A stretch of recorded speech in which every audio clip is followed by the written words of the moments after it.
اولاد کے لیے دعائیں پڑھیں گے۔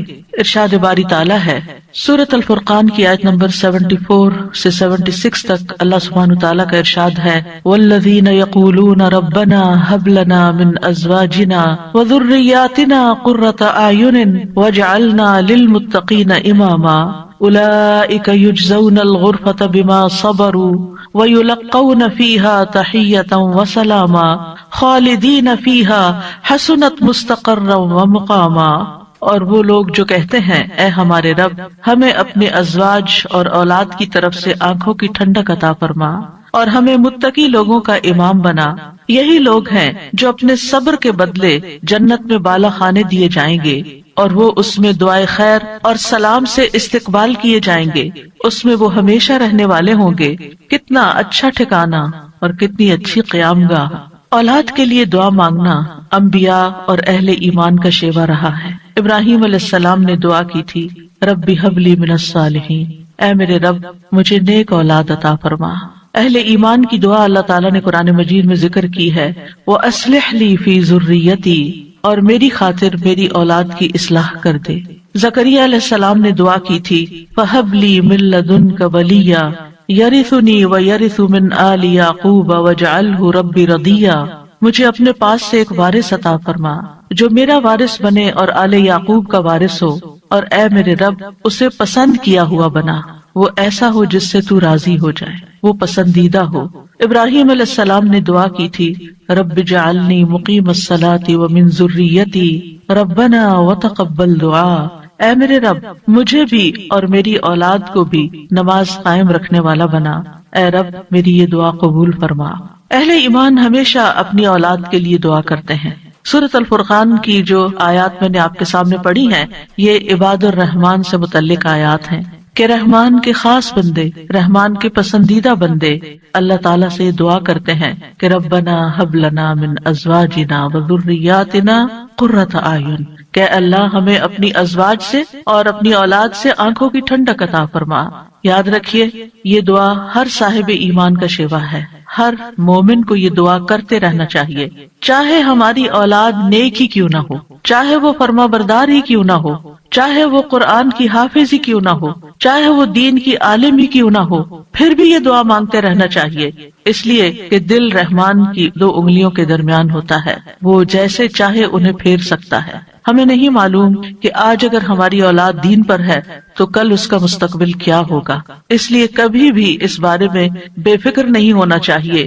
نیک سے نیک ترین اولاد بھی ہو، تہجد گزار بھی ہو، صائم اور قائم ہو، لیکن پھر بھی دعا کرتے رہیں۔ اگر آپ کی اولاد نیک ہے تو آپ کی دعائیں ان کی نیکی میں استقامت اور اضافے کا سبب بنے گی، یعنی وہ مزید نیک بنے گی، ان کے اندر مزید استقامت آئے گی اور پھر اسی طرح ان کا ایمان بھی بڑھے گا۔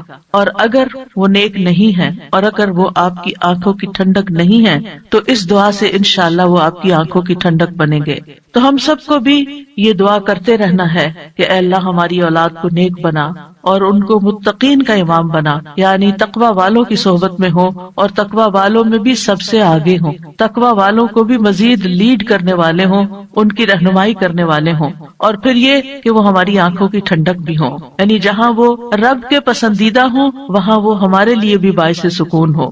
اس کے ساتھ ساتھ انسان کے لیے لازم ہے کہ وہ اپنی اولاد کی نیک تربیت بھی کرتا رہے، کیونکہ تربیت کی کوشش کرنا جو ہے ایک صبر آزما کام ہے۔ اسی لیے اس آیت کے بعد جو آیت آتی ہے اس میں صبر کرنے والوں کی جزا جنت میں غرفہ بتائی گئی ہے۔ عربوں کے ہاں گھر کے اندر جتنے بھی کمرے ہوتے ہیں ان میں سے سب سے بہترین کمرہ غرفہ کہلاتا ہے، یعنی سب سے اعلیٰ ترین درجہ۔ تو جنت میں بھی جب غرفہ کی بات ہے تو اس سے مطلب کوئی ہائی رائز بلڈنگ نہیں ہے، کیونکہ وہ ایک جگہ پر آتا نا کہ غرفات پر غرفات مبنیہ ہوں گے، تو اس سے مراد یہ ہے کہ جنت کے اعلیٰ ترین مقامات اللہ تعالیٰ ان کو عطا کرے گا جو صبر کے ساتھ تربیت بھی کرتے رہیں گے اور صرف اپنی تربیت اور اپنی کوشش کو کافی نہیں سمجھیں گے بلکہ اللہ تعالیٰ سے دعا بھی کریں گے۔ اور بہت دفعہ ایسا بھی ہوتا ہے کہ ہم تربیت میں پوری کوشش کر لیتے ہیں لیکن اس کا اثر اولاد میں نظر نہیں آتا، اولاد آپ کی ایکسپیکٹیشن پہ پوری نہیں اترتی، آپ جیسے ان کو دیکھنا چاہتے ہیں ویسے وہ نظر نہیں آتے۔ کیا ہم نوح علیہ السلام کی تربیت پہ کوئی شک کریں گے؟ ان کے 4 بیٹے تھے جن میں سے 3 بہترین بیٹے ثابت ہوئے، لیکن ایک بیٹا اپنے ہی راستے پر چل نکلا۔ اس میں انسان کی کوشش اگر ہو اور انسان کے بس میں ہو اولاد کی اصلاح تو وہ سبھی کو سیدھا کر کے رکھ دے، لیکن یاد رکھیے کوشش ہماری، دعا ہماری، اور اس میں اثر ڈالنے والا اور اس کو ہماری آنکھوں کی ٹھنڈک بنانے والا صرف اور صرف ہمارا رب ہے۔ اس لیے مومن صرف اپنی کوششوں پہ بھروسہ نہیں کرتا بلکہ وہ اپنے رب کو پکارتا رہتا ہے۔ اور پھر عام طور پر یہ ہوتا ہے کہ ہم اس دعا کو اپنی دعاؤں کا حصہ نہیں بناتے۔ ہاں، جب اولاد کی طرف سے کوئی تکلیف پہنچتی ہے، جب وہ ہماری کوئی بات نہیں مانتے یا ہمیں ناراض کرتے ہیں، تو پھر ہمیں خیال آتا ہے کہ ہمیں دعا کرنی چاہیے کہ ان کی اصلاح ہو جائے اور یہ سیدھے ہو جائیں اور ہماری آنکھوں کی ٹھنڈک بن جائے۔ یاد رکھیے یہ صرف اولاد کے بگاڑ کے وقت کی دعا نہیں ہے بلکہ ہمیشہ یہ دعا کرتے رہنا چاہیے۔ اپنی روزمرہ زندگی کی خاص دعاؤں میں اس دعا کو شامل کر لیں، اپنی نمازوں میں، سجدوں میں، قبولیت کے اوقات میں اپنی اولاد کے لیے دعا کریں، کیونکہ اولاد انسان کی محبوب ترین چیزوں میں سے ہے۔ جن کو اللہ نے اولاد کی نعمت سے نوازا ہے وہ اچھی طرح سمجھ سکتے ہیں کہ ہماری زندگی میں اولاد کا کیا مقام ہے۔ یعنی جب تک انسان والدین نہیں بنتا، ماں باپ نہیں بنتا، وہ اس بات کو سمجھ ہی نہیں سکتا کہ اولاد کیا چیز ہوتی ہے، کیونکہ انسان زندگی میں مختلف چیزوں سے محبت کرتا ہے، مختلف چیزوں کے ساتھ انسان کا لگاؤ ہوتا ہے، مختلف کام یا مختلف چیزیں اس کو پسند آتی ہیں، لیکن جب ایک عورت ماں بنتی ہے، ایک مرد جو ہے وہ باپ بنتا ہے، تو اس کے بعد اس کی زندگی میں جو تبدیلی آتی ہے، اس کے بعد اس کی زندگی کے اندر جو خوبصورتی آتی ہے، اس کے بعد اس کی زندگی کا جو محور اور مرکز بن جاتا ہے اور اس کی تمام توجہ کا مرکز جو چیز بن جاتی ہے، اور دن رات کی یہ ڈیوٹی 24/7 کی ہوتی ہے۔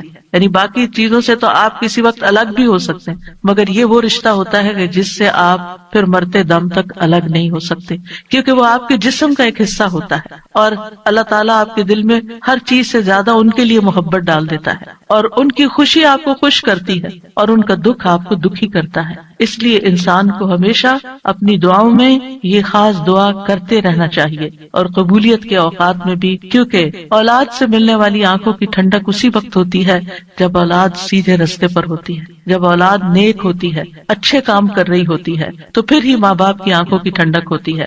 اور اس دعا کے دوسرے حصے میں اپنے لیے دعا ہے کہ اللہ ہمیں متقین کا امام بنا، یعنی اولاد جو ہے ہم اس کے ایک طرح سے امام ہوتے ہیں، جیسے حدیث میں آتا ہے نا، کلکم راعٍ وکلکم مسئول عن رعیتہ، تو ہر ایک ہم میں سے راعی ہے، ہر ایک لیڈر، ہر ایک ذمہ دار ہے۔ تو اللہ تعالیٰ ہمیں ماں باپ کی حیثیت میں ایسا رول ماڈل بنا کہ ہم متقی ہوں اور ہماری اولاد بھی متقی ہو، یعنی ہماری اولاد میں بھی نیکی ہو اور پھر ہم نیکی کے ساتھ آگے ان کی رہنمائی کرنے والے ہوں۔ اور ویسے جنرل سینس میں دیکھیں تو اس میں انسان کو ایک ہائیسٹ مقام حاصل کرنے کی دعا یہاں سکھائی گئی ہے، اور وہ کیا کہ انسان ایسا انسان ہو کہ جسے دیکھ کر لوگ متقی بن جائیں، یعنی دوسرے لفظوں میں یہ کہ نیکیوں میں سبقت کرنے والے ہوں، نیکیوں میں آگے بڑھنے والے ہوں، تاکہ دوسرے لوگ بھی ہمیں دیکھ کر نیک بن جائیں۔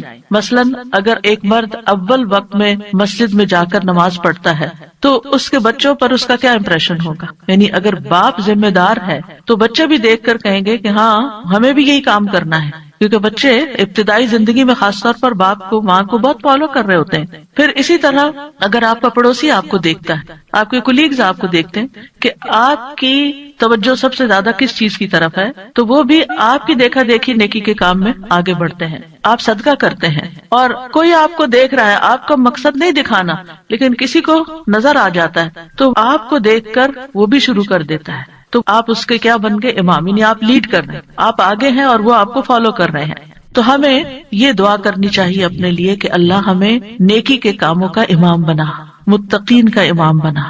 تو یہاں ہم دیکھتے ہیں کہ یہ عباد الرحمن کی صفات میں سے ایک صفت ہے، اور وہ کہتے ہیں والذین یقولون ربنا ہب لنا۔ ہب کا لفظ جو ہے یہ ہبہ سے ہے، اور ہبہ کہتے ہیں بلا معاوضہ کوئی چیز دینا۔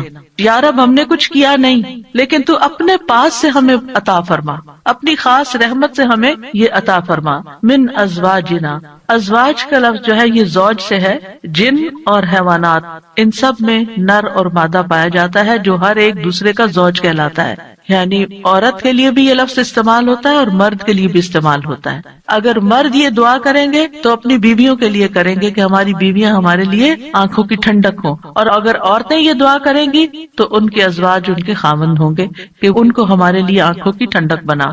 اور ذریات سے مراد ذریت جو ہے صرف اولاد نہیں ہوتی، اولاد کی اولاد بھی ذریت کہلاتی ہے. کیونکہ آپ نے دیکھا ہوگا کہ جب آپ اپنی اولاد کے لیے دعا کرتے ہیں اور وہ کسی قابل ہوتی، بڑی ہوتی، پھر ان کے بچے پیدا ہوتے ہیں تو بعض اوقات اپنے بچوں سے زیادہ بچوں کے بچے پیارے ہو جاتے ہیں، اور اگر وہ نیک بنتے ہیں تو ہمیں آنکھوں کی ٹھنڈک نصیب ہوتی ہے، اور اگر بچوں کے بچوں میں کوئی بگاڑ آ جائے تو آپ ایکولی دکھ اور تکلیف میں مبتلا ہو جاتے ہیں. تو اس لیے یہ بہت جامع دعا ہے کہ ہم صرف اپنے لیے نہیں، اپنے بچوں کے لیے نہیں، بلکہ اپنی نسلوں کے لیے دعا کر رہے ہوتے ہیں. تو ربنا ہب لنا من ازواجنا وذریاتنا، اور ذریات میں قرۃ اعین، آنکھوں کی ٹھنڈک. آپ کو معلوم ہے کہ آنکھیں ٹھنڈی بھی ہوتی ہیں اور گرم بھی ہوتی ہیں. آنکھوں سے جب آنسو بہتے ہیں، خوشی کے آنسو بہیں تو آنکھیں ٹھنڈی ہوتی ہیں، اور اگر غم کے آنسو ہوں تو آنکھیں گرم ہو جاتی ہیں. تو آنکھوں کی ٹھنڈک کا مطلب ہے خوشی، مسرت. اور پھر یہ کہ آنکھوں کی ٹھنڈک ہو تو انسان پرسکون رہتا ہے، نیند بھی سکون سے آتی ہے. کہ بچوں کی طرف سے اگر انسان کو بے فکری ہو کہ وہ اچھے کام کر رہے ہیں، اچھی جگہ پر ہیں، سیف ہینڈز میں ہیں، تو انسان کے بہت سے غم، دکھ، پریشانیاں ختم ہو جاتی ہیں، وہ بے فکر ہو جاتا ہے.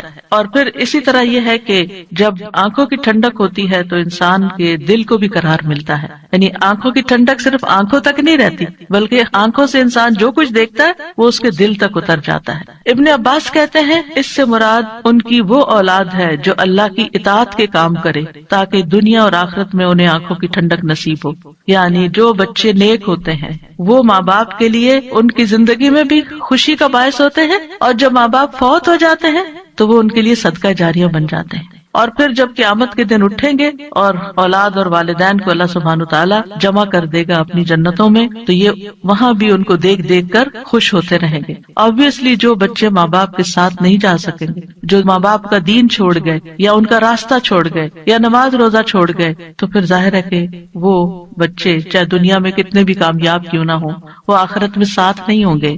تو اس لیے جب یہ دعا کرتے ہیں تو اس میں ان کی ہدایت اور صلاح کی دعا بھی آ جاتی ہے. یعنی یہاں اس دعا سے مراد صرف بچوں کا ظاہری حسن اور خوبصورتی اور ان کی دنیا کی کامیابیاں اور دنیا میں ان کا مال و دولت کمانا، یہ بھی ٹھیک ہے، خوشی کی بات ہوتی ہے. بچہ خوبصورت ہو تو ماں باپ کو بہت اچھا لگتا ہے، بچہ اگر کامیاب ہو، کوئی ڈگری کر لے تو ماں باپ کو بہت اچھا لگتا ہے، بچے کو اچھی جاب مل جائے تو ماں باپ بہت خوش ہوتے ہیں. اور جو ماں باپ صرف دنیا کے لیے جیتے اور جن کا مطلب اور مقصد، ایم اور گول صرف دنیا کمانا ہوتا ہے، وہ انہی باتوں پر خوش ہوتے رہتے ہیں. لیکن جو اہل ایمان ہوتے ہیں ان کی خوشی صرف اس چیز میں نہیں ہوتی، ان کی خوشی اولاد کی نیکی میں ہوتی ہے کہ ہماری اولاد نیک ہو. تو جب ہم یہ کہتے ہیں کہ ہمیں آنکھوں کی ٹھنڈک عطا کر، تو اس سے مطلب یہ ہوتا ہے کہ اللہ وہ تیرے اطاعت گزار ہوں، فرما بردار ہوں، خیر اور بھلائی کے کاموں میں آگے جانے والے ہوں، اللہ کی عبادت اچھے طریقے سے کرنے والے ہوں، گناہوں اور حرام کاموں سے بچنے والے ہوں. اور وجعلنا للمتقین اماما، کہ اللہ ہمارے ماتحت جتنے بھی لوگ ہیں وہ سب متقی ہوں. یعنی ایک طرف اولاد کے لیے دعا اور دوسری طرف ان لوگوں کے لیے جو ہمیں فالو کرتے ہیں یا جن کے اوپر ہم ذمہ دار بنائے گئے ہیں کہ یا اللہ ان کے اندر بھی تقویٰ پیدا کر دے. یعنی ہماری اولاد تو نیک ہو، لیکن آپ کے ساتھ جو لوگ کام کر رہے ہیں، جن کے آپ ذمہ دار ہیں، مثلا اگر آپ استاد ہیں اور آپ کے شاگرد ہیں، یا آپ ایک لیڈر ہیں، کمیونٹی لیڈر ہیں اور آپ کے بہت سے فالوورز ہیں، یا اسی طرح اور جو بھی کام آپ لیڈرشپ رول میں کرتے ہیں، تو یا اللہ جو لوگ آپ کی جو ٹیم ہے، یا اللہ اس کو بھی متقی بنا دے، اس کے اندر بھی اپنی محبت پیدا کر دے. کتنی خوبصورت دعا ہے. ظاہر ہے کہ انسان انہی لوگوں کے ساتھ ہوتا ہے، یا تو گھر میں ہوتا ہے یا باہر کام پر ہوتا ہے. جب گھر میں ہوتا ہے تو کیا ہوتا ہے، بیوی اور بچوں کو دیکھ کر انسان اپنی آنکھیں ٹھنڈی کرتا ہے، اس کو ایک پرسکون ماحول ملتا ہے. اور جب وہ گھر سے باہر ہوتا ہے، اپنی جاب پر ہوتا ہے، اپنی ٹیم کے ساتھ ہوتا ہے، تو ان کی نیکی، ان کا اخلاق، ان کا تقویٰ دیکھ دیکھ کر اس کی آنکھیں ٹھنڈی ہوتی رہتی. سنسیئر مخلص ساتھیوں کا مل جانا یہ اللہ تعالیٰ کی بہت بڑی نعمت ہوتی ہے. اور پھر آپ دیکھیے کہ یہ نہ صرف ان کے تقوی کی دعا ہے بلکہ جو خود متقی بننے کی خواہش رکھتا ہوگا وہی چاہے گا کہ اس کے ساتھی اور اس کے ماحول کے لوگ اور اس کے آس پاس کے لوگ تقوی والے ہوں. اور یہ معنی بھی اس کا بنتا ہے کہ یا اللہ تو ہمیں اتنا تقوی عطا کر کہ ہم متقین کے امام بن جائیں، یعنی ان متقین میں سے بھی سب سے آگے ہو تقوی میں. للمتقین اماما، یعنی ہمیں ہدایت کا امام بنا، لوگوں کو ہم سے ہدایت حاصل ہو، گمراہی کا امام نہ بنے. کیونکہ اللہ سبحانہ تعالیٰ نے خوش بخت لوگوں کے بارے میں فرمایا سورۃ الانبیاء میں، وَجَعَلْنَاهُمْ أَئِمَّةً يَهْدُونَ بِأَمْرِنَا وَأَوْحَيْنَا إِلَيْهِمْ فِعْلَ الْخَيْرَاتِ وَإِقَامَ الصَّلَاةِ وَإِيتَاءَ الزَّكَاةِ وَكَانُوا لَنَا عَابِدِينَ. اور ہم نے انہیں ایسے پیشوا بنایا جو ہمارے حکم کے ساتھ رہنمائی کرتے تھے، اور ہم نے ان کی طرف نیکیاں کرنے اور نماز قائم کرنے اور زکوٰۃ ادا کرنے کی وحی بھیجی، اور وہ صرف ہماری عبادت کرنے والے تھے. تو اس سے کیا پتہ چلتا ہے کہ ہم نے انہیں ایسا پیشوا بنایا جو ہمارے حکم کے ساتھ رہنمائی کرتے تھے. یہ ہے متقین کے امام کہ جو اللہ کی مرضی اور اللہ ہی کے دی ہوئی جو تعلیم اور ہدایت ہے اس کے مطابق لوگوں کو گائیڈ کرتے ہیں، صرف اپنی من پسند چیزوں یا اپنی طرف سے چیزیں ایجاد نہیں کرتے. اور اہل شقاوت بدبخت لوگوں کے بارے میں آتا ہے وَجَعَلْنَاهُمْ أَئِمَّةً يَدْعُونَ إِلَى النَّارِ، ہم نے ان کو ایسے امام بنایا جو لوگوں کو آگ کی طرف بلاتے ہیں، جیسے فرعون تھا، قارون اور اس طرح کے لوگ کہ لوگ ان کو فالو کرتے تھے اور وہ خود بھی آگ کی طرف جانے والے. جیسے فرعون کے بارے میں آتا ہے يَقْدُمُ قَوْمَهُ يَوْمَ الْقِيَامَةِ فَأَوْرَدَهُمُ النَّارِ، کہ قیامت کے دن وہ اپنی قوم کو لیڈ کر رہا ہوگا اور انہیں آگ میں لے جا کے گرائے گا. تو اس لیے بہت ضروری ہے کہ ہم خیر میں اچھا نمونہ بنے. اور ویسے بھی آپ دیکھیں کہ انسان کے امپریشنز ہوتے ہیں، انسان جو کچھ کرتا ہے اچھا کرتا ہے یا برا کرتا ہے اس کے آثار ہوتے ہیں. یعنی آپ اچھا کرتے ہیں اور آپ کو دیکھ کے جتنے لوگ خاموشی سے اچھا کر لیتے ہیں وہ سارے آپ کے آثار ہو گئے، اور ان سب کی نیکی آپ کی نیکی میں جمع ہو گئی. اور آپ کو دیکھ کر اگر کوئی شخص غلط ٹرینڈ اختیار کرتا ہے تو اس کی قباحت بھی آپ کے پلے میں پڑ گئی. تو متقین کا امام بننے کے لیے یاد رکھیے دو چیزیں بڑی اہم ہیں، ایک ہے صبر اور دوسرے ہے یقین. صبر اور یقین، یہ دو چیزیں ہوں تو یہ مقام حاصل کیا جا سکتا ہے. اللہ تعالیٰ فرماتے ہیں وَجَعَلْنَا مِنْهُمْ أَئِمَّةً يَهْدُونَ بِأَمْرِنَا لَمَّا صَبَرُوا وَكَانُوا بِآيَاتِنَا يُوقِنُونَ، اور جب انہوں نے صبر کیا تو ہم نے ان میں سے ایسے امام بنائے جو ہمارے حکم سے رہنمائی کرتے تھے اور وہ ہماری آیات پر یقین رکھتے تھے. یاد رکھیے ایک بچے کی تربیت صبر آزما کام ہوتا ہے، اور اس کے بارے میں ہوپ فل رہنا بھی بڑا ضروری ہوتا ہے. کیونکہ اگر ہم صبر کا دامن چھوڑ دیں اور یہ کہے کہ یہ تو ماننے والے نہیں اور یہ ہماری سنتے نہیں، ٹھیک ہے جو چاہیں کریں، اور ان کو کھلی چھٹی دے دیں، تو وہ تو بگاڑ کی آخری حد کو پہنچ جائیں گے. آپ کھلی چھٹی دے دیں گے نہیں، آپ کو اچھے اخلاق کے ساتھ رویے کے ساتھ وقتاً فوقتاً ان کی اصلاح کا کام کرتے رہنا ہے.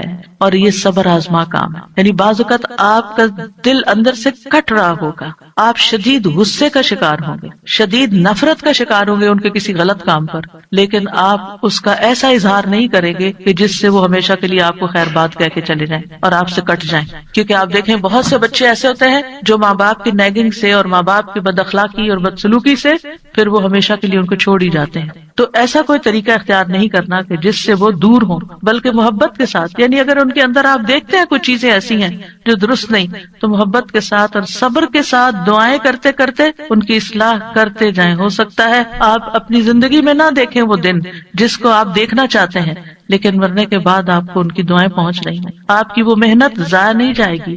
تو لما صبروا، صبر کرنا بہت ضروری ہے. اور پھر یہ ہے کہ ان کی طرف سے جتنی بھی آزمائشیں آئیں، ان کی طرف سے جو تکلیفیں آپ کو پہنچے، کیونکہ جو بھی ماں باپ بنتے ہیں وہ سب جانتے ہیں کہ اولاد کی طرف سے بعض اوقات آنکھوں کی ٹھنڈک سے زیادہ تکلیفیں ہی پہنچتی.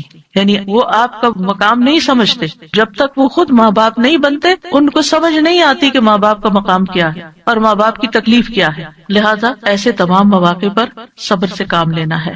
اور دوسرا یہ کہ یقین رکھنا ہے، بے یقینی سے دعا نہیں کرنی. یقین رکھنا ہے کہ اللہ میری دعائیں سنتا ہے اور وہ ضرور سنے گا. لم اکم بدعائک رب شقیہ، اے رب میں تجھ سے دعا مانگ کر کبھی بدبخت ہوا ہی نہیں، تو دعاؤں کا سننے والا ہے. ایسی دعا کرنے والوں کا انجام بہت بہترین ہے. اللہ تعالیٰ فرماتے ہیں اولئک یجزون الغرفۃ، ایسے نیک بندے جن کے اندر یہ صفات ہوں، جو یہ چاہتے ہوں کہ ان کی اولاد اچھی ہو جائے، ان کے ازواج، ان کی بیوی یا شوہر اچھا ہو جائے، اور پھر صبر کے ساتھ یہ سب کام کریں، تو پھر ان کا انجام بھی بہت اچھا ہے. اور وہ کیا ہے کہ جنت کا اعلیٰ ترین مقام، جیسا کہ سورۃ العنکبوت میں آتا ہے والذین آمنوا وعملوا الصالحات لنبوئنہم من الجنۃ غرفا تجری من تحتها الانہار خالدین فیہا نعم اجر العاملین الذین صبروا وعلی ربہم یتوکلون. اور جو لوگ ایمان لائے اور انہوں نے نیک کام کیے، ہم انہیں ضرور ہی جنت کے اونچے گھروں میں جگہ دیں گے، یعنی بہترین مقام پر جگہ دیں گے، جن کے نیچے سے نہریں بہتی ہیں. یعنی اوپر جب ہوتا ہے تو نیچے کا سین زیادہ بہتر نظر آتا ہے. ہمیشہ ان میں رہنے والے ہیں. دنیا میں آپ اگر کوئی ایسی جگہ پر، کسی سی سائڈ پر، کسی بہترین سینری اور گرینری کے مقام پر، اونچے کسی ہائیسٹ فلور پر پینٹ ہاؤس خرید بھی لیں، رہ بھی لیں، لیکن آپ کو ہر وقت دھڑکا لگا رہتا ہے کہ پتہ نہیں کب دنیا سے چلے جانا ہے، یا اگر رینٹ پر رہ رہے ہیں تو پتہ نہیں کب یہاں سے نکلنا پڑ جائے، تو آپ پوری طرح انجوائے نہیں کر سکتے. یعنی انسان جتنا بھی چاہے دنیا میں کمپلیٹ انجوائمنٹ ہے ہی نہیں، کیونکہ اس کے ساتھ کئی مسائل اور کئی مشکلات ہوتی ہیں. لیکن آخرت میں بلند ترین مقامات میں فرمایا خالدین فیہا، وہ اس میں ہمیشہ رہیں گے. نکلنے کا، اس کو چھوڑنے کا، اس کے خراب ہونے کا، اس کی مینٹیننس کا کوئی فکر ہی نہیں ہے، صرف انجوائمنٹ ہی ہے.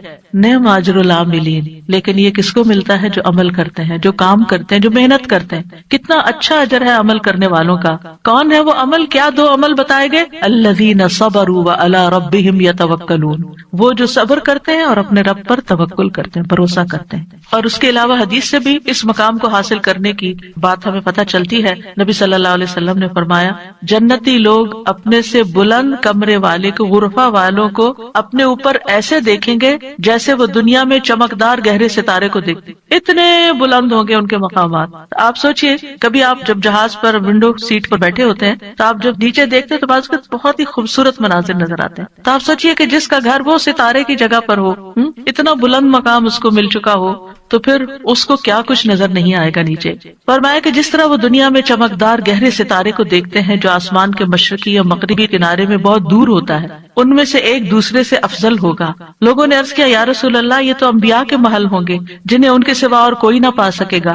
آپ نے فرمایا نہیں، اس ذات کی قسم جس کے ہاتھ میں میری جان ہے، یہ ان لوگوں کے لیے ہے جو اللہ پر ایمان لائے اور انبیاء کی تصدیق کی. ایک اور روایت میں آتا ہے بے شک جنت میں ایسے غرف ہیں جنتی ان کے باہر والے حصے کو اندر سے دیکھ سکیں گے اور اندر والے حصے کو باہر سے دیکھ سکیں گے. اللہ نے یہ ایسے شخص کے لیے تیار کیے ہیں جو لوگوں کو کھانا کھلائے اور سلام عام کرے اور رات کو نماز ادا کرے جب لوگ سو رہے ہیں. اور الحمدللہ رمضان ایسا مہینہ ہوتا ہے کہ جس میں آپ یہ تینوں کام کر سکتے ہیں. آپ کی ہرس ہوتی ہے کہ زیادہ سے زیادہ لوگوں کو افطار کرایا جائے، زیادہ سے زیادہ لوگوں تک راشن پہنچایا جائے، یعنی ان کو کھلایا جائے.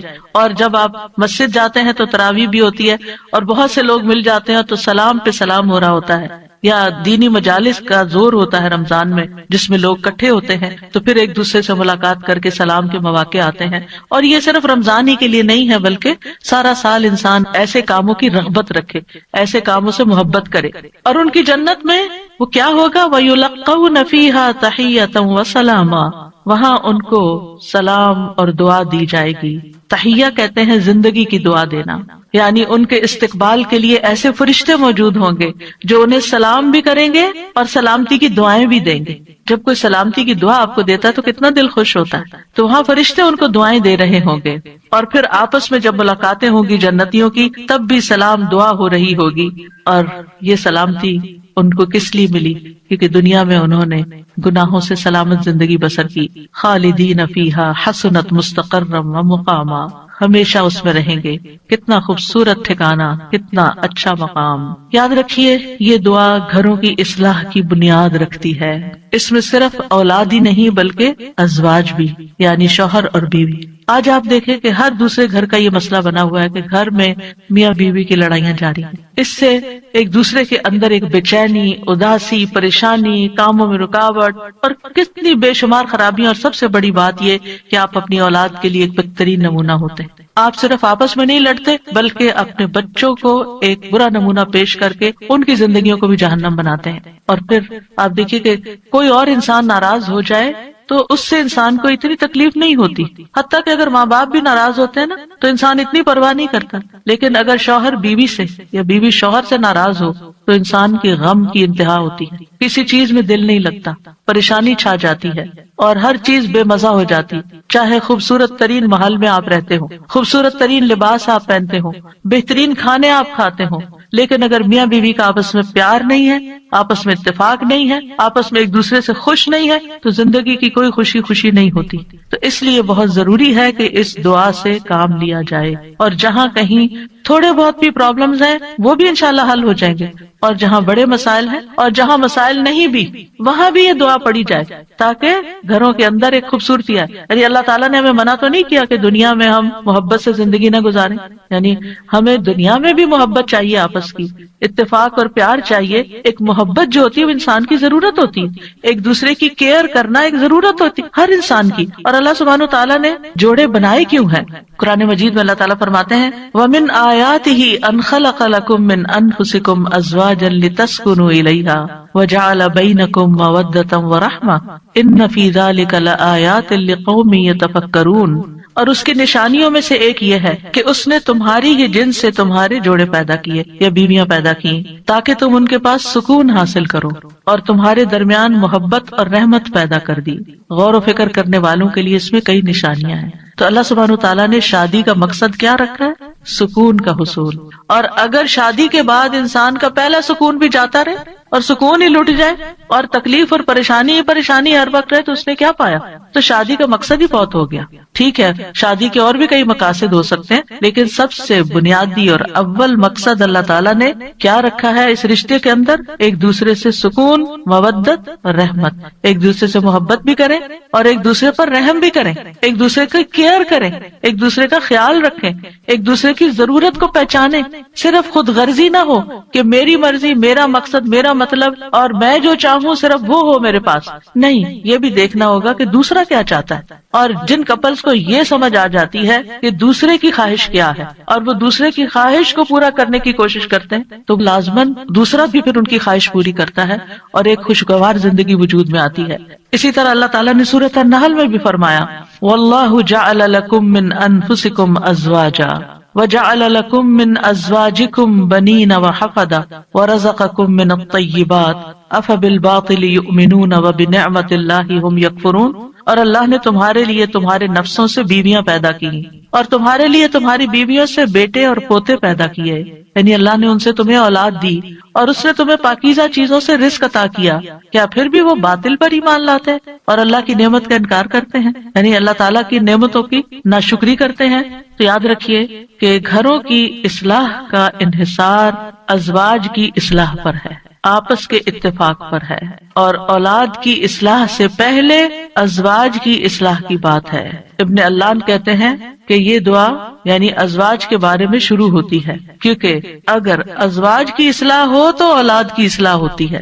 یعنی شوہر یا بیوی کی اصلاح ہو جائے، وہ ایک دوسرے کے لیے آنکھوں کی ٹھنڈک ہو تو اولاد خود بخود آنکھوں کی ٹھنڈک ہوتی چلی جائے گی. اور آنکھوں کی ٹھنڈک سے مراد یہ نہیں ہے صرف کہ ایک شوہر اپنی بیوی کو زیادہ خوبصورت دیکھے یا تندرست دیکھے، بلکہ اس حال میں دیکھے کہ وہ اللہ کی فرما بردار ہو. کیونکہ ایک حدیث میں آتا ہے کہ دنیا متاع ہے اور دنیا کی سب سے بہترین متاع نیک بیوی ہے. یعنی دنیا میں جتنی بھی نعمتیں ہیں ان میں سے سب سے بڑی نعمت ایک مرد کے لیے کیا ہے؟ ایک نیک بیوی ہے، ایک اچھی بیوی ہے. اور نیکی صرف نماز روزے کا نام نہیں ہوتی، نیکی اچھے اخلاق کا نام ہوتی ہے. ایک اور حدیث میں آتا ہے نا کہ جب ایک عورت 5 وقت کی نماز پڑھے، رمضان کے روزے رکھے اور اپنے شوہر کی اطاعت کرے، جب وہ اس کو دیکھے، اس کو خوش کر دے، تو وہ جنت کے جس دروازے سے چاہے داخل ہو جائے. یعنی اس تعلق کی بہتری اور خوبصورتی کا اتنا زیادہ اہتمام کیا گیا ہے. اور پھر آپ دیکھیں کہ متقین کا امام بننے کے لیے انسان کو پہلے گھر میں اچھا امام بننے کی ضرورت ہے. یعنی گھر سے باہر آپ اسی صورت میں اچھے امام بن سکتے ہیں جب آپ گھر کے اندر خوبصورتی لاتے ہیں اور اس کے لیے کوشش بھی کرتے ہیں. دیکھیے کچھ رشتے ہمیں اللہ کی طرف سے بنے بنائے مل جاتے ہیں، جیسے ماں باپ کا رشتہ ہے. ماں باپ سے آپ کو انکنڈیشنل لو ملتا ہے، آپ اچھا کریں، آپ برا کریں، آپ ان کو خوش کریں، آپ ان کو ستائیں، آپ ان کے قریب ہوں، آپ ان سے دور ہوں، وہ آپ سے محبت کرتے ہی رہیں گے. آپ زندہ ہو، آپ مر جائیں، ہر صورت میں محبت کرتے ہیں. آپ نے دیکھا ان ماؤں کو جن کا کوئی بچہ فوت ہو جائے تو وہ زندہ کو بھول گئے اسی کو یاد کرتی رہتی ہیں جو چلا گیا ہے. قریب ہو تب بھی محبت کرتے ہیں، دور ہو تب بھی محبت کرتے ہیں. ماں باپ کی محبت انکنڈیشنل، لیکن ازواج کی محبت کنڈیشنل ہوتی ہے. اگر آپ اچھے اخلاق کا مظاہرہ کریں گے، اچھے انسان بن کر رہیں گے تو آپ کی محبت بڑھتی جائے گی. لیکن اگر آپ اپنے اخلاق کو کھو دیں گے تو پھر اس محبت میں کمی آنی شروع ہو جائے گی. تو کچھ رشتے بنے بنائے ہوتے ہیں اور کچھ کو بنانا پڑتا ہے، ان کی مینٹیننس کرنی پڑتی ہے. یاد رکھیے شادی جو ہے یہ انبیاء کا طریقہ ہے، نیک لوگوں کا طریقہ ہے، ہمارے دین کا شعار ہے. نکاح جو ہے وہ نصف ایمان ہے. یعنی ہمارے دین میں کرسچینٹی کی طرح یہ نہیں ہے کہ آپ شادی نہیں کریں، آپ نن بن جائیں، آپ فقیر بن جائیں اور آپ زیادہ نیک ہیں. نہیں، آپ شادی کر کے زیادہ نیکی کما سکتے ہیں. یعنی اسلام جو ہے وہ فطری ضروریات کو مد نظر رکھتا ہے. اللہ تعالیٰ فرماتے ہیں یقیناً آپ سے پہلے بھی ہم نے کئی رسولوں کو بھیجا اور ہم نے ان کے لیے بیویاں اور اولاد بنائی. یعنی پیغمبر بھی بیویوں والے اور اولادوں والے تھے. نبی صلی اللہ علیہ وسلم نے فرمایا نکاح میری سنت ہے، بس جو میری سنت پر عمل نہیں کرتا وہ مجھ سے نہیں. تم لوگ شادی کیا کرو.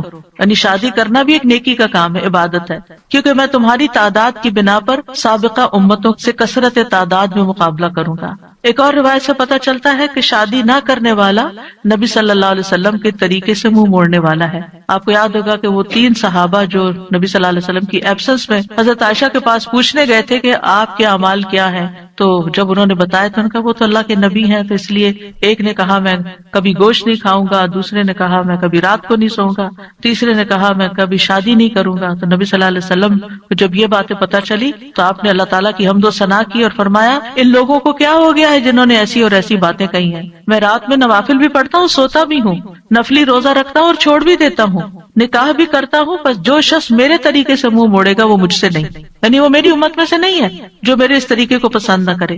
اللہ سبحانہ وتعالیٰ نے خود نکاح کی رغبت دلائی ہے. وَأَنكِحُوا الْأَيَامَ مِنكُمْ وَالصَّالِحِينَ مِنْ عِبَادِكُمْ وَإِمَائِكُمْ، اور اپنے میں سے بے نکاح مردوں اور عورتوں کا نکاح کر دو، اور اپنے غلاموں اور اپنی لونڈیوں میں سے جو نیک ہیں ان کا بھی. نکاح میں دیر کیوں کرتے ہیں عام طور پر؟ کہ ابھی بچے کچھ کماتے نہیں ہیں. فرمایا اگر وہ محتاج ہوں گے اللہ ان کو اپنے فضل سے غنی کر دے گا، اور اللہ وسعت والا اور سب کچھ جاننے والا ہے. اور پھر شادی ویسے بھی آپ دیکھیں نگاہ کی حفاظت کا ذریعہ ہے، شرمگاہ کی حفاظت کا ذریعہ ہے، نصف دین مکمل کرنے کا ذریعہ ہے. حدیث میں آتا ہے جب کوئی شخص نکاح کر لیتا ہے تو اپنا آدھا دین مکمل کر لیتا ہے، لہذا چاہیے کہ باقی آدھے دین کے بارے میں اللہ سے ڈرتا رہے. پھر آپ دیکھیے کہ صرف دنیا میں نہیں آخرت میں جنت میں بھی پاکیزہ جوڑے ہوں گے. وَلَهُمْ فِيهَا أَزْوَاجٌ مُطَهَّرَةٌ، پاکیزہ بیویاں ہوں گی. اہل جنت سے کہا جائے گا ادخلوا الجنت انتم وازواجکم تحبرون، تم اور تمہاری بیویاں جنت میں داخل ہو جاؤ، تم خوش رکھے جاؤ گے. فرشتے اہل ایمان اور ان کی بیویوں اور بچوں کے لیے دعائیں کرتے ہیں. کیا کہتے ہیں؟ ربنا وادخلهم جنات عدن التي وعدتهم ومن صلح من آبائهم وازواجهم وذرياتهم انک انت العزیز الحکیم. اے ہمارے رب، اور انہیں ہمیشگی کے باغات میں داخل کر جن کا تو نے ان سے وعدہ کیا تھا، اور ان کے آباء و اجداد اور ان کی بیویوں اور ان کی اولادوں میں سے جو نیک ہوئے ان کو بھی جنت میں داخل کر. یعنی یہ فرشتے اہل ایمان کے لیے دعا کرتے ہیں. اور جنت میں کوئی بھی کمارا نہیں ہوگا، یعنی جن لوگوں کی دنیا میں شادی نہیں ہوئی ان کو بھی اللہ تعالیٰ جوڑے عطا کرے گا، اور جن کے شوہر پہلے فوت ہو گئے یا بیوی فوت ہو گئی یا ایک نیک تھا اور ایک جنت میں نہیں گیا دوسرا جہنم میں چلا گیا تو ان کو بھی اللہ تعالیٰ وہاں جوڑے عطا کرے گا. اور کوئی بھی ایسا نہیں ہوگا کہ جو تنہائی کا شکار ہو، آئسولیشن کا شکار ہو، کیونکہ انسان کی زندگی میں اگر کمپینین ہوتا ہے تو انسان کے لیے سکون کا باعث ہوتا ہے. اور خاص طور پر اگر نیک بیوی ہو. قرآن مجید میں آتا ہے فالصالحات قانتات، نیک عورتیں وہ ہیں جو شوہروں کی فرما بردار ہوں، ان کی بات ماننے والی ہوں، اور ان کی عدم موجودگی میں اللہ کی حفاظت میں ان کے حقوق کی حفاظت کرنے والی ہوں، یعنی اپنی جان اور مال کی حفاظت کریں جب شوہر نہ بھی موجود ہوں. پھر ہمیں یہ کہا گیا ہے کہ پاک دامن عورت سے شادی کی جائے. اور عورت سے شادی کا معیار کیا رکھا گیا؟ نبی صلی اللہ علیہ وسلم نے فرمایا عورت سے 4 چیزوں کی وجہ سے نکاح کیا جاتا ہے، اس کے مال و دولت کی وجہ سے، یا اس کے حسب نسب کی وجہ سے، یا اس کی خوبصورتی کی وجہ سے، یا اس کی دینداری کی وجہ سے. تیرے ہاتھ خاک آلود ہوں، دیندار عورت سے شادی کر کے کامیابی حاصل کرو. کیونکہ اگر دین والی تمہارے گھر میں آئے گی تو وہ اللہ سے ڈرنے والی ہوگی، اس کا اخلاق اچھا ہوگا، اس کے اندر بگاڑ نہیں ہوگا، تمہیں اس کو بار بار نماز کی پابندی کے لیے نہیں کہنا پڑے گا، اس کو نیکی کی طرف لانے کے لیے بہت ایفرٹ نہیں کرنی پڑے گی۔ اور پھر آپ دیکھیں کہ ایک ماں کے اوپر انحصار ہوتا ہے کہ بچوں کی کیا تربیت کرتی ہے، کیونکہ تربیت اولاد باپ کا حصہ کم ہوتا ہے، ماں کا حصہ زیادہ ہوتا ہے۔ اگر ایک بچہ اپنی ماں کو نیک دیکھتا ہے تو اس کے اندر ایک نیکی کی محبت پیدا ہوتی ہے۔ تو بہرحال یہ رشتے جو ہیں ان کے لیے دعا بھی ہے اور اس کے ساتھ ساتھ انتخاب بھی اچھا ہو، اور پھر ان کو بنانے کے لیے کوشش بھی رہے۔ اللہ تعالیٰ مردوں کو حکم دیتے ہیں وَعَاشِرُوهُنَّ بِالْمَعْرُوفِ، عورتوں کے ساتھ بھلے طریقے سے زندگی بسر کرو، یعنی ان کے حقوق ادا کرو، اور ایک دوسرے سے محبت کرنا جو ہے یہ بھی دین کا حصہ ہے۔ عقبہ بن عامر کہتے ہیں میں نے رسول اللہ صلی اللہ علیہ وسلم کو یہ فرماتے ہوئے سنا کہ اسلام میں جائز لہو میں 3 چیزیں آتی ہیں: انسان کا اپنی بیوی کے ساتھ دل لگی میں مصروف ہونا، ہنسی مذاق کرنا، اپنے گھوڑے کی دیکھ بھال کرنا یعنی اس کے ساتھ ٹائم سپینڈ کرنا، اور تیر اندازی کرنا۔ بظاہر دیکھا جائے تو یہ ٹائم ویسٹر بھی ہو سکتے ہیں، لیکن یہ ہمارے دین میں ایک نیکی تصور کیے جاتے ہیں۔ یہ شغل جو ہے یا یہ ہابیز جو ہیں یہ پسندیدہ ہے۔ پھر یہ ہے کہ شوہر اور بیوی کو ایک دوسرے کا حق ادا کرنا ہے، کیونکہ یہ حقوق اللہ نے ایک دوسرے کے ذمے رکھے ہیں اور اللہ تعالیٰ قیامت کے دن پوچھے گا۔ بعض اوقات ایک بیوی یہ کہتی ہے کہ میں شوہر کا حق نہیں دیتی کیونکہ وہ بھی میری فلاں بات نہیں مانتا، یا شوہر یہ کہتا ہے میں بیوی کا حق نہیں دیتا کیونکہ میری وہ فلاں بات نہیں مانتی۔ نہیں، جب تک آپ اس رشتے میں ہیں دونوں کو ایک دوسرے کا حق دیتے رہنا چاہیے۔ اور کیوں دینا چاہیے؟ کہ اللہ کا حکم ہے، اس لیے نہیں کہ شوہر خوش ہوگا یا بیوی خوش ہوگی، اس لیے کہ میرے رب کا حکم ہے، اس لیے مجھے یہ کام کرنا ہے۔ اور جب آپ رب کو راضی کرتے ہیں تو رب بندوں کو بھی آپ سے راضی کر دیتا ہے۔ پھر اسی طرح یہ ہے کہ ایک دوسرے سے اچھے اخلاق کے ساتھ پیش آنا۔ نبی صلی اللہ علیہ وسلم نے فرمایا ایمان کے لحاظ سے کامل مومن وہ ہے جو اخلاق میں سب سے اچھا ہے، اور تم میں سے بہتر شخص وہ ہے جو اپنے گھر والوں کے لیے اچھا ہے، اور ایک روایت میں بیویوں کے لیے اچھا ہے۔ اس میں آپ دیکھیے کہ لوگ گھر سے باہر تو ہر ایک سے بڑا اچھا اخلاق رکھتے ہیں، لیکن گھر میں منہ بنا کے رکھتے ہیں، تو یہ اچھے اخلاق کی علامت نہیں۔ اللہ تعالیٰ نے جو کرائیٹیریا دیا ہے وہ کیا ہے کہ سب سے اچھا وہ ہے جس کا گھر میں اخلاق اچھا ہے۔ پھر اسی طرح یہ ہے کہ بد زبانی نہیں کرنی چاہیے۔ پھر بیوی کے ذمہ ہے کہ شوہر کی بات ماننے کے علاوہ شوہر کے مال اور اولاد کی حفاظت کرنے والی ہو، ان کو ضائع نہ کرے، صابر و شاکر ہو۔ شوہر کی ذمہ داری کیا ہے کہ گھر والوں پر خوشی سے خرچ کرے، اور نبی صلی اللہ علیہ وسلم نے فرمایا جو شخص اپنے اوپر خرچ کرتا ہے تاکہ وہ اس کے ذریعے لوگوں سے مانگنے سے بچے وہ اس کے لیے صدقہ ہے، یعنی آپ اپنی پرسنل نیڈز کے لیے اسپینڈ کرتے ہیں یہ بھی صدقہ ہے۔ جو شخص اپنی بیوی اور بچوں اور اپنے گھر والوں پہ خرچ کرتا ہے وہ بھی صدقہ شمار ہو جاتا ہے، یعنی شوہر کے نامہ اعمال میں وہ نیکی لکھی جاتی ہے کہ یہ اپنی بیوی پر بچوں پر خرچ کرنے والا ہے۔ پھر اسی طرح اچھے گزران کا اصول کیا ہے کہ ایک دوسرے کی اچھی عادتوں پر نظر رکھی جائے اور بری عادتوں کو اگنور کیا جائے۔ اگر ہم نے یہ ایکویشن بدلی کہ بری عادتوں کو ہر وقت ہائی لائٹ کیا، تم یہ نہیں کرتی، تم یہ نہیں کرتے، تم یہ نہیں کرتی، تم یہ نہیں کرتے، تو پھر زندگی جہنم بن سکتی ہے۔ کیونکہ ہر وقت اگر انسان اسی میں کڑتا رہے کہ اس شخص میں کیا خرابی ہے، کیا نہیں ہے، کیا کون سی برائی ہے، کون سی غلط عادت ہے، اور اسی پر لڑائی جھگڑا کرتا رہے تو زندگی میں انجوائمنٹ نہیں رہتی۔ بلکہ اس کے برعکس نبی صلی اللہ علیہ وسلم نے یہ فرمایا کوئی مومن شخص کسی مومن عورت سے بغض نہ رکھے، یعنی بیوی سے نفرت نہیں کرنی چاہیے۔ اگر عورت کی ایک عادت ناپسند ہوگی تو کوئی دوسری عادت پسند ہوگی، تو کیا مطلب ہے کہ ناپسند بات کو چھوڑو، جو پسندیدہ ہے اس پر نظر رکھو۔ پھر اسی طرح یہ ہے کہ نیک اولاد کے لیے بھی کوشش کے علاوہ اور دعائیں بھی ہمیں سکھائی گئی ہیں، جیسے ان کی پیدائش سے پہلے ہی دعا کرنا، ربی ہب لی من الصالحین، اے میرے رب مجھے نیک اولاد عطا کر، یعنی ابھی اولاد ہوئی نہیں لیکن پہلے سے ہی دعا مانگنا شروع ہو جائے انسان کہ اللہ مجھے نیک اولاد دینا۔ اور پھر یہ کہ شادی کے وقت ایسی عورت کا انتخاب کرنا جس کے اندر بچے پیدا کرنے کی صلاحیت ہو، کیونکہ نبی صلی اللہ علیہ وسلم نے اس بات کا حکم دیا کہ محبت کرنے والی اور زیادہ بچے پیدا کرنے والی عورت سے شادی کرو، یعنی یہ ہمارے دین میں پسندیدہ چیز ہے۔ پھر اسی طرح شادی سے ملنے والی جو نیک اولاد ہے اس کا فائدہ کیا ہے کہ وہ مرنے کے بعد والدین کے لیے دعائیں کرتی ہے اور ماں باپ کے لیے صدقہ جاریہ بن جاتی ہے، اور یہ والدین کی درجات کی بلندی کا ذریعہ بنتا ہے۔ جہاں تک اولاد کی تربیت کا تعلق ہے تو اولاد کے بارے میں سوال ہوگا، یعنی ماں باپ دونوں سے پوچھا جائے گا کہ انہوں نے ان کی تربیت میں کیا کوشش کی۔ پھر اسی طرح اولاد کا پہلا حق کیا ہے؟ حدیث میں آتا ہے نبی صلی اللہ علیہ وسلم نے فرمایا اپنے نطفوں کے لیے اچھی عورت کا انتخاب کرو، یعنی نیک عورت کا انتخاب کرو، اور دین میں ہم پلہ عورتوں سے نکاح کرو اور ہم پلہ مردوں کو اپنی بیٹیوں کا نکاح کر کے دو. پھر اسی طرح اچھے باپ کا انتخاب. رسول اللہ صلی اللہ علیہ وسلم نے فرمایا جب ایسا شخص تمہارے پاس نکاح کا پیغام بھیجے جس کے دین اور اخلاق سے تم مطمئن ہو تو اس سے اپنی بیٹی کا نکاح کرو. یعنی اوباش آوارہ لڑکے ہوں تو پھر ان کے ساتھ شادی نہیں کرو, کیونکہ شادی کے بعد کیا ہوگا, آپ کی بیٹی کو مصیبت میں ڈال دے گا. فرمایا اگر ایسا نہیں کرو گے تو زمین میں فتنہ اور زبردست فساد برپا ہوگا, یعنی پھر فساد ہی فساد, بگاڑ ہی بگاڑ. پھر اسی طرح ولادت سے پہلے شیطان سے حفاظت کی دعا سکھائی گئی کہ جب شوہر بیوی ایک دوسرے سے ملیں تو دعا پڑھیں, جیسے حضرت مریم کی والدہ نے دعا پڑھی تھی وَإِنِّي أُعِيذُهَا بِكَ وَذُرِّيَّتَهَا مِنَ الشَّيْطَانِ الرَّجِيمِ. کتنی خوبصورت دعا ہے کہ اللہ میں اس بچی کو بھی اور اس کی آئندہ آنے والی ذریت کو بھی تیری پناہ میں دیتی ہوں شیطان سے بچا کر. پھر یہ کہ بچوں کو سب سے پہلے توحید سکھانی چاہیے, بچپن سے ہی بچوں کے اندر اللہ کا ڈر پیدا کرنا چاہیے, دین کی تعلیم سیکھنے میں رغبت دلانی چاہیے, اچھے اخلاق کی تعلیم دینی چاہیے, ہر چیز کے مینر سکھانے چاہیے. اور پھر اس کے لیے اگر سرزنش بھی کرنی پڑے, ڈانٹنا بھی پڑے تو اس میں بھی کوئی حرج نہیں ہے. اپنے ساتھ نیک کاموں میں شامل کرنا چاہیے, جیسے ابراہیم علیہ السلام نے کیا کیا تھا, کعبہ کی تعمیر میں کس کو ساتھ شامل کیا تھا, اسماعیل علیہ السلام. پھر اولاد کے درمیان عدل کرنا چاہیے, بچوں سے پیار کرنا چاہیے. کچھ ماں باپ بچوں سے پیار نہیں کرتے, ایسے والدین کی مذمت کی گئی ہے. پھر اولاد کے بالغ ہو جانے کے بعد ان کی شادی بھی کرنی چاہیے, یعنی اس بات کی بھی فکر ہونی چاہیے. ابن عباس کہا کرتے تھے جس کو اللہ بیٹا عطا کرے اس کو چاہیے کہ اس کا اچھا نام رکھے, اس کی اچھی تربیت کرے, جب وہ بالغ ہو تو اس کی شادی کر دے. سعید بن عاص کہا کرتے تھے اگر میں اپنے بچے کو قرآن کی تعلیم دے دوں, اس کو حج کروا دوں, اس کی شادی کر دوں تو میں نے اس کا حق ادا کر دیا اور میرا جو اس پر حق ہے وہ باقی ہے. یعنی بچوں کے اوپر حق پھر بھی باقی رہے, لیکن ماں باپ نے اپنا فرض پورا کر دیا اگر یہ 3 کام کر لیے. کون سے؟ قرآن کی تعلیم دے دی, حج کروا دیا, شادی کر دی. اس کے بعد وہ اپنے ذمہ دار خود ہیں, لیکن بچوں کے اوپر ماں باپ کی ذمہ داری مرتے دم تک رہتی ہے. قتادہ کہتے ہیں اگر لڑکا بالغ ہو جائے اور اس کا باپ شادی نہ کرے بچے کی اور وہ کسی بے حیائی کا ارتکاب کرے, یعنی کسی برائی میں پڑ جائے, تو باپ گناہگار ہوگا.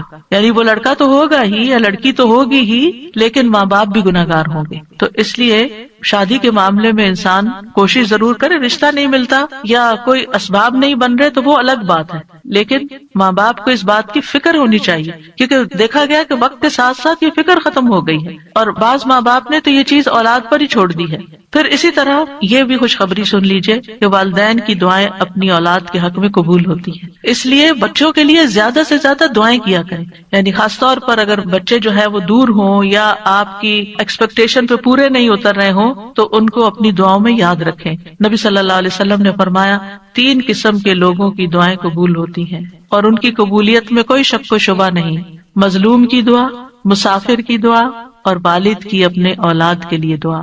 تو اس لیے ہمیں دعائیں کرتے رہنا چاہیے, اور ان دعاؤں میں ربنا ہب لنا من ازواجنا, جن کو آتی ہے وہ بھی پڑھے, ربنا ہب لنا من ازواجنا وذریاتنا قرۃ اعین وجعلنا للمتقین اماما. اب اس میں آپ دیکھیے کہ آپ نے فوکس کرنا ہے ازواج, ذریات اور پھر للمتقین اماما, للمتقین اماما. اس میں وہ لوگ بھی آ جاتے ہیں جن کی ازواج نہیں یا جن کی اولاد نہیں, تو وہ کیا ہے؟ متقین کے امام. کیونکہ آپ دیکھیے کہ حضرت عائشہ رضی اللہ تعالیٰ عنہا جو تھی بہت ینگ ایج میں 18 ایئرس کی تھی کہ وہ بیوہ ہو گئی تھی, بہت چھوٹی عمر میں. لیکن آپ کو معلوم ہے ان کے شاگردوں کی تعداد کتنی زیادہ. ایک تو کچھ ڈائریکٹ شاگرد تھے نا, اور ایک آج تک ہم سب شاگرد ہیں ان کے. انہوں نے جو احادیث روایت کی, یعنی وہ ان صحابہ میں سے تھی جو مکثرین تھے جن کی احادیث کی تعداد ہزاروں میں پہنچتی. تو انہوں نے جو احادیث روایت کی اور لوگوں نے جو پڑھی اور آگے پڑھائی اور سکھائی, وہ سب ان کے شاگرد بنتے ہیں. تو ایسے لوگ جو وہ علم حاصل کرتے ہیں اور وہ تقویٰ حاصل کرتے ہیں, تو یہ بھی ایک لیڈرشپ ہوتی ہے. ہو سکتا ہے کہ یہ لیکچر کچھ ایسے لوگ بھی سن رہے ہوں کہ جن کی ابھی شادی نہیں ہوئی, یا شادی ہوئی تو شوہر نہیں ہے, شوہر چلا گیا دنیا سے, یا ڈیورس ہو گئی, یا پھر یہ کہ شادی ہوئی شوہر ساتھ ہے لیکن بچے نہیں ہوئے, یا یہ کہ بچے ہوئے اور فوت ہو گئے. یعنی کئی سیناریوز ہیں نا, کئی سچویشن بن جاتی ہیں. تو جو بھی کوئی سچویشن ہو اس میں دعا کا یہ پہلا حصہ پڑھنے کے ساتھ ساتھ دوسرا حصہ آپ کے لیے ایک زبردست تسلی کا ذریعہ ہے کہ اگر ہمارے پاس دنیا کی یہ نعمتیں نہیں ہیں, یہ دنیا کی نعمتیں ہیں نا, اگر اللہ تعالیٰ نے لے لیا تو اللہ تعالیٰ اس کا عوض بھی بہت زبردست دے گا. تو اللہ نے جو دوسری اپرچونٹیز اور جو دوسرے مواقع رکھے ہیں ان سے ہمیں فائدہ اٹھانا چاہیے اور ایسے کام کرنے چاہیے اور ایسے کاموں میں اپنا وقت لگانا چاہیے. اور خاص طور پر میں ان خواتین سے کہوں گی جن کے بچے بڑے ہو چکے ہیں, جو اپنے بچوں سے فارغ ہو چکی ہیں اور اللہ تعالیٰ نے ان کو صحت جیسی نعمت عطا کر رکھی ہے, ان کو وقت دے رکھا ہے, ان کو مال دے رکھا ہے, وہ اپنے وقت کو کمیونٹی سروسز میں ضرور لگائیں. یعنی اگر تعلیم ہے ان کے پاس تو دوسروں کو تعلیم دیں, اور اگر ان کے پاس کوئی اسکلز ہیں تو وہ دوسروں کو اسکلز سکھائیں, اور اگر کسی بھی قسم کا کوئی والنٹیئر ورک وہ کر سکتے ہیں تو اپنے آپ کو خود آفر کریں. تو ہو سکتا ہے کہ جہاں پر آپ آفر کریں وہاں آپ کے لیے کوئی اپرچونٹی موجود ہو اور آپ نیک کام میں حصہ لے لیں. اور اس کا یہ مطلب نہیں کہ یہ صرف فارغ لوگوں کا کام ہوتا ہے کہ وہ دین کی خدمت کرتے رہیں. صحابہ کرام نے اپنی ازواج اولاد کے ساتھ بھی یہ کام کیا ہے. یاد رکھیے جس طرح ہم اپنی دنیا کو بنانے کے لیے, اپنی اولاد کو سنوارنے کے لیے ہم کوشش کرتے ہیں, اسی طرح ہمیں دوسروں کی اولاد اور دوسرے لوگوں کی بھی فکر ہونی چاہیے, ان کے لیے بھی خیر خواہی کرنی چاہیے. اور میں نے اپنی زندگی میں ایکسپیرینس کیا ہے کہ میں نے شاید اپنے بچوں سے زیادہ دوسروں کی فکر کی ہے اور اللہ تعالیٰ نے وہ خیر واپس لوٹا دی. یعنی اپنی اولاد کو شاید اتنا وقت جتنا ایک عام ایوریج ماں باپ دیتے ہیں اتنا شاید نہ دے سکی, لیکن الحمدللہ اللہ سبحانہ وتعالیٰ نے وہ خیر قبول کی اور میرے بچوں کو بھی ہدایت دے دی. تو ایسا نہیں ہوتا کہ جب ہم خیر بانٹتے ہیں تو خود خیر سے محروم ہو جاتے ہیں. کوئی امتحان آزمائش تو ہو سکتی ہے.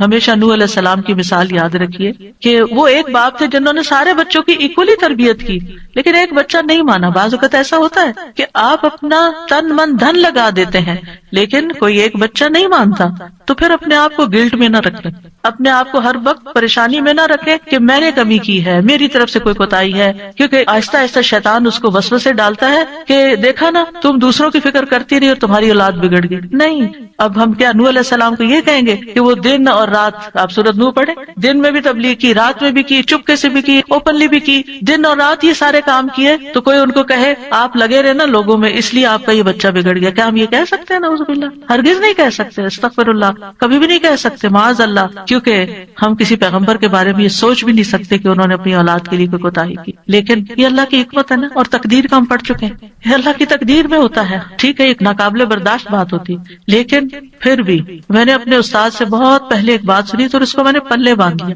انہوں نے کہا تھا, تفسیر کی کلاس میں تفسیر پڑھاتے تھے ہمیں ماسٹرز میں, انہوں نے کہا کہ اگر آپ چاہتے ہیں نا آپ کا بچہ کھائے, کیونکہ مائیں بڑی پریشان رہتی بچہ کھاتا نہیں ہے, آپ دوسروں کے بچوں کو کھلائیں. آپ کا بچہ دودھ نہیں پیتا, آپ بچوں میں دودھ بانٹیں. آپ کا بچہ سیکھتا نہیں, تعلیم نہیں آ سکتا, تو آپ اوروں کے بچوں کو پڑھائیں. جو خیر آپ دوسروں کو دیں گے وہ خیر آپ پر واپس آئے گی. ان احسنتم احسنتم لانفسکم, یہ نہیں ہو سکتا کہ آپ دوسروں کے لیے بھلا کریں اور اللہ تعالیٰ آپ کو چھوڑ دے.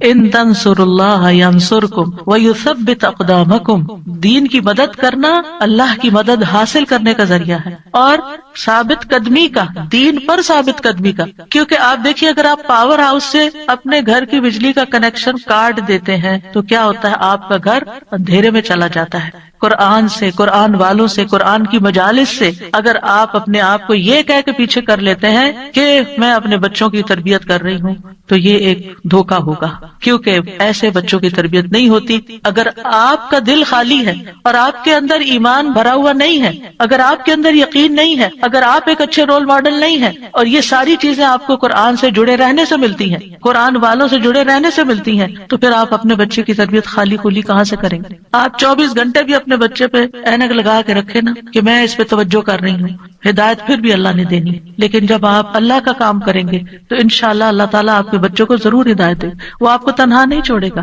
اور اگر پھر بھی ان کو ہدایت نہیں ملتی تو معلوم نہیں اللہ کی کیا حکمت ہے جو ہمیں نہیں پتا. ہمیں نہیں پتا, ہو سکتا ہے کسی ایک بچے کی تکلیف ہمارے اللہ کے ساتھ جڑے رہنے کا ذریعہ بن جائے. بعض اوقات ایسا ہوتا ہے نا کہ ساری نعمتیں ملی ہوتی, سارے بچے بہت آؤٹ اسٹینڈنگ ہوتے ہیں, ایک بچہ پڑھ کے ہی نہیں دیتا. میری اپنی ایک رشتے دار ہے, ماشاءاللہ 6 بچے ان کے, 5 ڈاکٹر ہیں, ایک نہیں بنی. تو اب اللہ کی مرضی نا, باپ بھی ڈاکٹر, سارا گھرانہ ڈاکٹرز کا, لیکن جو نہیں بنی اب وہ سارا وقت اپنے آپ کو کوسے, شاید میں نے اس کی تربیت میں کوئی کمی کی, شاید میں نے اس کو صحیح سے نہیں پڑھایا. نہیں بھائی, اس کی نہیں تھی دلچسپی.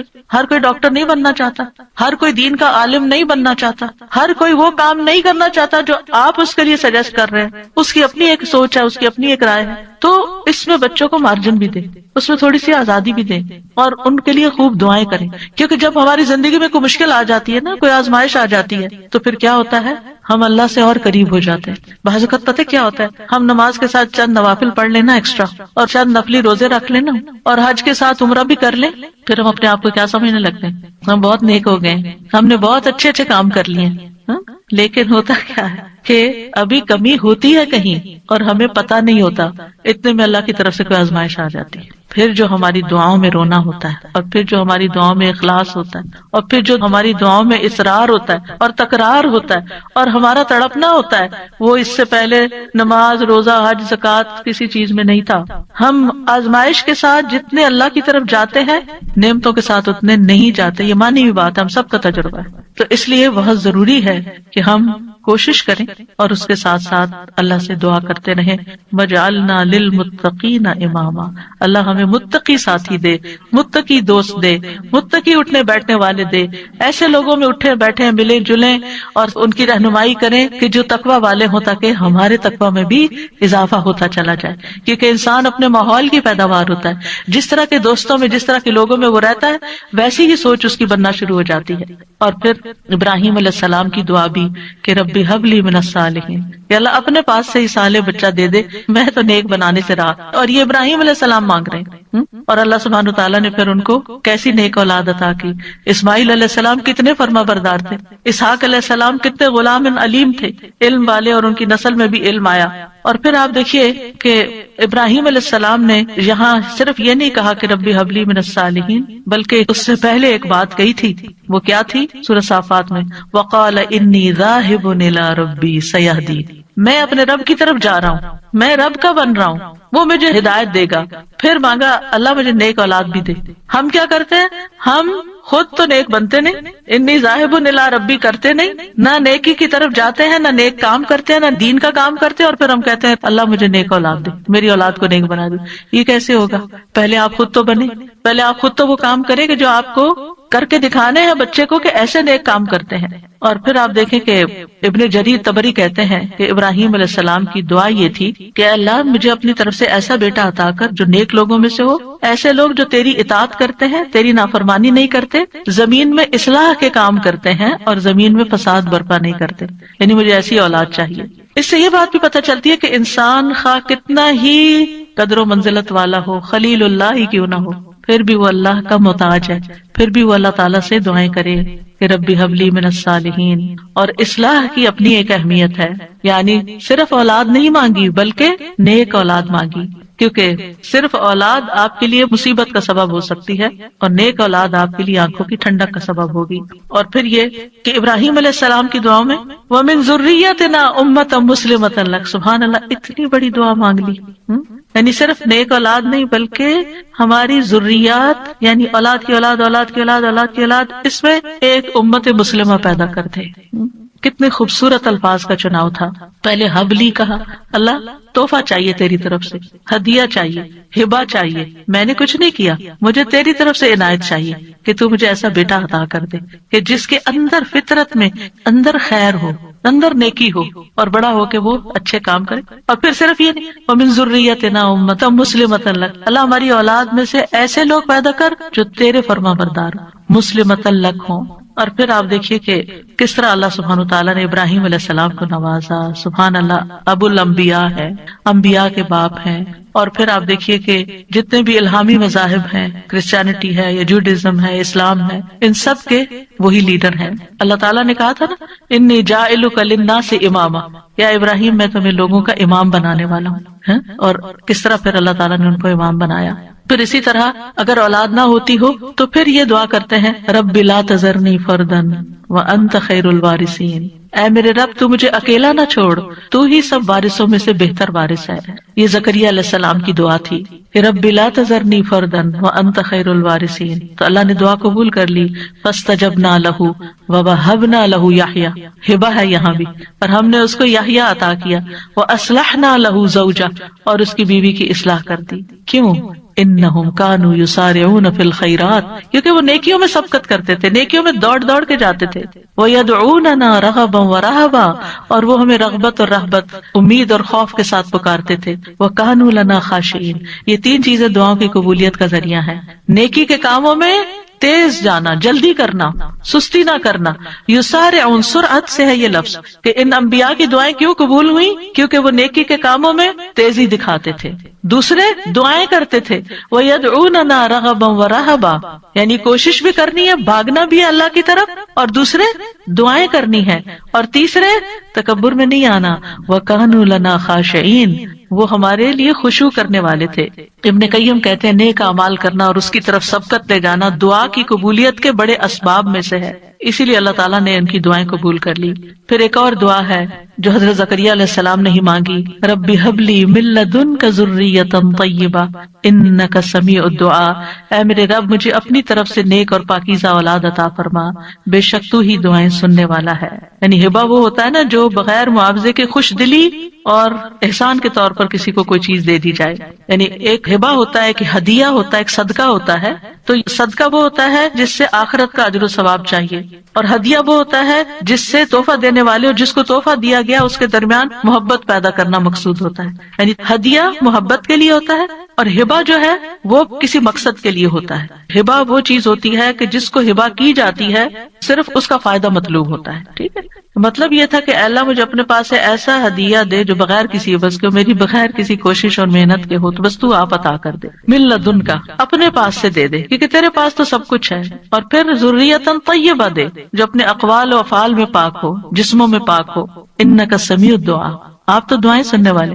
یہ محبت اور رحمت کو کھینچ لانے والی بات ہے. تو دعا کرنا جو ہے انبیاء کی سنت ہے. اور پھر اللہ کی جگہ یا اللہ کہنے کی بجائے رب بھی کہا گیا ہے، رب کو وسیلہ بنا کر دعا کی گئی ہے. اسی لیے آپ دیکھیں انبیاء کی ساری دعائیں ربنا سے شروع ہوتی ہیں یا ربی سے شروع ہوتی ہیں. اور پھر صرف اولاد نہیں، نیک اولاد، اور پھر اولاد کو نیک بنانے کے اسباب بھی. اور پھر یہ یقین کہ دعا تقدیر کو بدل دیتی ہے. حضرت زکریا انتہائی بوڑھے تھے لیکن انہوں نے یقین سے دعا کی. اور پھر ابراہیم علیہ السلام کی دعا، رب اجعلنی مقیم الصلاۃ ومن ذریتی ربنا وتقبل دعا، اے میرے رب مجھے بھی اور میری اولاد کو بھی نماز قائم رکھنے والا بنا. اے میرے رب میری یہ دعا قبول فرما. ربنا اغفر لی ولوالدی وللمؤمنین یوم یقوم الحساب، اے ہمارے رب مجھے اور میرے والدین اور تمام مومنوں کو اس دن معاف فرما دے جب حساب لیا جائے گا. رب اوزعنی ان اشکر نعمتک التی انعمت علی وعلی والدی وان اعمل صالحا ترضاہ واصلح لی فی ذریتی. یہ بھی اولاد کے لیے دعا ہے کہ اللہ میری ذریت کی اصلاح کر دے، میری ذریت کو نیک بنا دے. انی تبت الیک، میں تیری طرف واپس پلٹتا ہوں، توبہ کرتا ہوں. وانی من المسلمین، اور بلا شبہ میں فرما بردار ہوں. اور ربنا واجعلنا مسلمین لک ومن ذریتنا امۃ مسلمۃ لک وارنا مناسکنا وتب علینا انک انت التواب الرحیم. اے ہمارے رب ہم دونوں کو، یعنی ابراہیم اور اسماعیل علیہ السلام نے مانگی تھی دعا، اپنا فرما بردار بنا لے، اور ہماری اولاد میں سے ایک جماعت پیدا کر جو تیری فرما بردار ہو، اور ہمیں اپنی عبادت کے طریقے بتلا، اور ہماری توبہ قبول فرما. بے شک تو بڑا توبہ قبول کرنے والا، نہایت رحم کرنے والا ہے. اور پھر آپ دیکھیے کہ کس طرح اللہ سبحانہ وتعالیٰ نے وہ دعا قبول کی، اور محمد صلی اللہ علیہ وسلم ان کی اولاد میں پیدا ہوئے، اور پھر ان سے امت مسلمہ پیدا ہوئی. تو یہ دعا جو ہے اس کی قبولیت میں بہت عرصہ لگا تھا لیکن قبول ہوئی. تو اس لیے انسان کو مایوس نہیں ہونا چاہیے. اور اسی طرح یہ دعا جو مسنون دعا ہے، اللہم انی اعوذ بک من جار السوء ومن زوج تشیبنی قبل المشیب ومن ولد یکون علی ربا یا ربا ومن مال یکون علی عذابا ومن خلیل ماکر عینہ ترانی وقلبہ یرعانی ان رأى حسنۃ دفنها واذا رأى سیئۃ اذاعها. اے اللہ میں تیری پناہ طلب کرتا ہوں برے پڑوسی سے، برا نیبر نہیں ہو، اور ایسے ساتھی سے، زوج سے، شوہر یا بیوی ایک دوسرے کے لیے، جو مجھے بڑھاپے سے پہلے بوڑھا کرتے، یعنی پریشان کر کر کے، اور ایسی اولاد سے جو مجھ پہ آقا بن بیٹھے، یعنی مجھ پہ اپنا حکم چلائے. ایسے مال سے جو میرے لیے عذاب کا باعث بن جائے، یعنی کئی دفعہ مال انسان کے لیے مصیبت بن جاتا ہے. ایسے چال باز دوست سے جس کی آنکھیں مجھے دیکھ رہی ہوں اور جس کا دل میری نگرانی کرتا ہے، یعنی وہ میرے عیبوں کو ہی دیکھتا رہے اور میرے حالات کا جائزہ لیتا رہے اور وہ میری ہر نیکی کو دباتا جائے اور برائی کو نشر کرے. کچھ ایسے بھی لوگ ہوتے ہیں نا آپ کے آس پاس کہ جو آپ کو اپنا دوست بتاتے ہیں, یعنی آپ کے لیے اپنی دوستی ظاہر کرتے ہیں, لیکن وہ آپ کی ہر نعمت سے جلتے ہیں اور آپ کی ہر خرابی سے خوش ہوتے ہیں, اور آپ کے اندر کوئی کمی بیشی ہو تو جا کے دوسروں میں نشر کر دیتے ہیں. تو یہاں 5 چیزوں کی برائی سے بچنے کی دعا کی گئی ہے: برا پڑوسی, بد اخلاق مرد یا عورت, نافرمان اولاد, عذاب بننے والا مال اور چال باز دوست. تو بہرحال یہ تھا آج کا ہمارا پروگرام. وآخر دعوانا ان الحمد للہ رب العالمین.